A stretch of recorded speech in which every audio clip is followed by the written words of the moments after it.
নমস্কার বন্ধুরা, welcome to বাংলার প্রকল্প। এই মুহূর্তে রয়েছে রাজ্যের যুবশ্রী প্রকল্পের উপভোক্তাদের জন্য কিছু গুরুত্বপূর্ণ আপডেট। যুবশ্রী প্রকল্পের বাকি রয়েছে 4 মাসের টাকা, মার্চ, এপ্রিল, মে এবং জুন মাসের টাকা, মোট 6,000 টাকা। 4 মাসের টাকা কবে দেওয়া হবে তা নিয়ে বিস্তারিতভাবে জানিয়েছি আজকের এই ভিডিওটির মাধ্যমে। তো বন্ধুরা, সব কিছু নিয়ে থাকছে নির্ভরযোগ্য এবং সঠিক আপডেট এই ভিডিওতে। তাই ভিডিওটি একটু স্কিপ না করে শেষ পর্যন্ত দেখুন। আর যদি ভালো লাগে অবশ্যই লাইক করবেন, গুরুত্বপূর্ণ বলে মনে হলে অবশ্যই শেয়ার করবেন। আর এরকম নিত্য নতুন আপডেট পেতে হলে চ্যানেলটিকে সাবস্ক্রাইব করে অল নোটিফিকেশন অন করে রাখুন, যাতে কোনো আপডেট আপনার মিস না হয়ে যায়। পশ্চিমবঙ্গ সরকারের অন্যতম গুরুত্বপূর্ণ ও জনমুখী একটি সামাজিক প্রকল্প হল যুবশ্রী প্রকল্প। এই প্রকল্পের মাধ্যমে রাজ্য সরকার চেষ্টা করছে যুব সমাজকে অর্থনৈতিকভাবে কিছুটা স্বস্তি ও উৎসাহ দেওয়ার, যাতে তারা ধীরে ধীরে স্বাবলম্বী হতে পারে এবং ভবিষ্যতে নিজ নিজ কর্মক্ষেত্রে সফল হতে পারে। যুবশ্রী প্রকল্পটি প্রথম চালু হয় 2013 সালে। রাজ্যের তৎকালীন মুখ্যমন্ত্রী এই প্রকল্পের সূচনা করেন যুব সম্প্রদায়ের আর্থসামাজিক উন্নয়নের লক্ষ্য নিয়ে। তো এই প্রকল্প অনুযায়ী নির্দিষ্ট যোগ্যতা সম্পন্ন ও নথিভুক্ত বেকার যুবকদের প্রতি মাসে 1500 টাকা করে আর্থিক ভাতা দেওয়া হয়। তবে বাস্তব ক্ষেত্রে দেখা যায় বিভিন্ন কারণবশত এই টাকা প্রতি মাসে দেওয়া হচ্ছে না, 3 থেকে 4 মাস অন্তর টাকা দেওয়া হচ্ছে। ফলে অনেক উপভোক্তারই দৈনন্দিন খরচ ও পরিকল্পনায় সমস্যায় পড়ছেন। যুবশ্রী প্রকল্পের মাধ্যমে রাজ্য সরকার যুব সমাজের পাশে দাঁড়িয়েছে, এটা অবশ্যই প্রশংসার যোগ্য।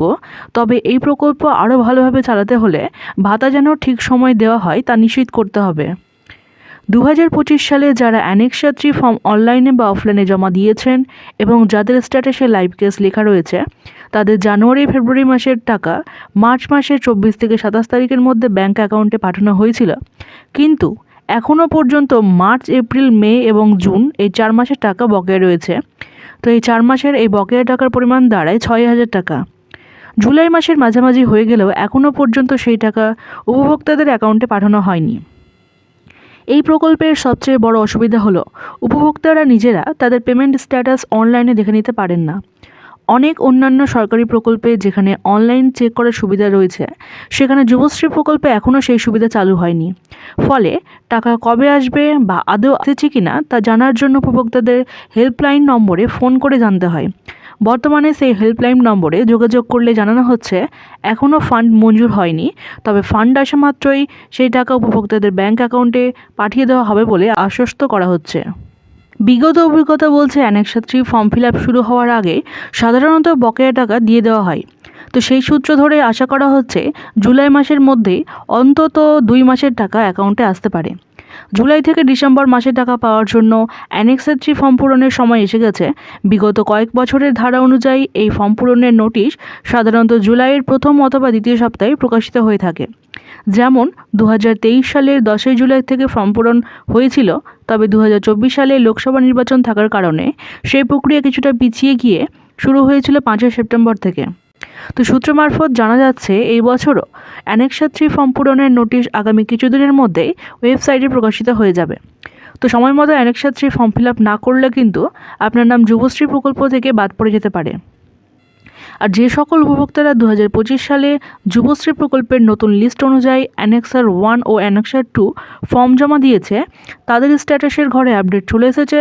যাদের স্ট্যাটাসের ঘরে অ্যানেক্সার 1 এবং 2 ফর্ম ভ্যালিডেটেড দেখাচ্ছে, তাদের মধ্যে যাদের লাইভ কেস দেখাবে তাদেরকে জুলাই থেকে ডিসেম্বর মাসের ভাতার টাকা দেওয়া হবে।